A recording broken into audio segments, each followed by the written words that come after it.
ഞാനും മുത്തച്ഛയും കൂടെ ഒന്ന് പാണ്ടിക്കാട് പോയിട്ടുണ്ടായിരുന്നു. പാണ്ടിക്കാട് പോയത് എന്തിനാന്ന് വെച്ചാൽ ഈ ഒരു ഗ്യാസ് ഓഫീസ് കണ്ട ഞങ്ങൾ പോന്നിട്ടുണ്ടായിരുന്നത്. അവിടെ എത്തിയേക്കില്ല ഈ ഒരു ഗ്യാസും കുറ്റി നമ്മളെ മിഴിച്ച് നോക്കുന്നത് കണ്ടില്ലേ.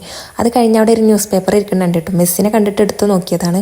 അപ്പോൾ പിന്നെ മെസ്സിനെ കണ്ട് നമ്മൾ എടുത്ത് നോക്കാതിരിക്കില്ലല്ലോ. പണ്ടൊക്കെ ന്യൂസ് പേപ്പർ എടുത്ത് നോക്കിയത് എന്തിനാണെന്ന് വെച്ചാൽ ചരമകുളത്തിൽ ഏറ്റവും സെഞ്ചുറി അടിച്ചായിരിക്കാൻ നോക്കാൻ കേട്ടോ. പിന്നെ ഈ ഒരു ടെലിഫോൺ കണ്ടപ്പോൾ എനിക്ക് മത്തായി ചേട്ടനാണ് ഓർമ്മ വന്ന്. പിന്നെ ഈ ഒരു കാട്ടിലാണ് ഇവരുടെ ഗ്യാസ് ഓഫീസ് ഉള്ളത്. അങ്ങനെ അവിടെ നിന്നൊക്കെ കഴിഞ്ഞ് പോന്നേക്കിന് പിന്നെ എല്ലായിടത്തും നമ്മളെ മെസ്സിയാണല്ലോ ഇപ്പോൾ താരം. അങ്ങനെ എല്ലാതും കഴിഞ്ഞ് ഞങ്ങൾ നേരെ ഫുഡ് കഴിക്കാൻ കയറിയിട്ടുണ്ടായിരുന്നു കേട്ടോ. പിന്നെ ഇതൊക്കെ കൊണ്ടുവരാൻ ലേറ്റ് ആവുന്ന എഴുതിയിട്ട് സമാധാനത്തിൻ്റെ വെളിച്ചം തൂക്കിക്കൊണ്ട് വെള്ള പ്ലേറ്റ് ആദ്യം കൊണ്ടുവന്ന് വെച്ചിട്ടുണ്ടായിരുന്നു. പിന്നെ മന്തി പെട്ടെന്ന് തന്നെ വന്നിട്ടുണ്ടായിരുന്നു കേട്ടോ. പിന്നെ ഈ വിളമ്പിയത് എനിക്ക് അങ്ങോട്ട് ഇഷ്ടപ്പെട്ടില്ല. എൻ്റെ അൽഫാമിനെ കണ്ട് ആസ്വദിക്കുന്നതിൻ്റെ മുന്നേ അതിൻ്റെ മുകളിൽ കൂടെ റൈസ് വാരിയിട്ടു. പിന്നെ ഞാൻ സെൽഫിഷായിട്ട് എനിക്ക് മാത്രം ആദ്യം ഇട്ടു, പിന്നെ ഉൾക്ക് ഇട്ട് കൊടുത്തിട്ടുണ്ടായിരുന്നു കേട്ടോ.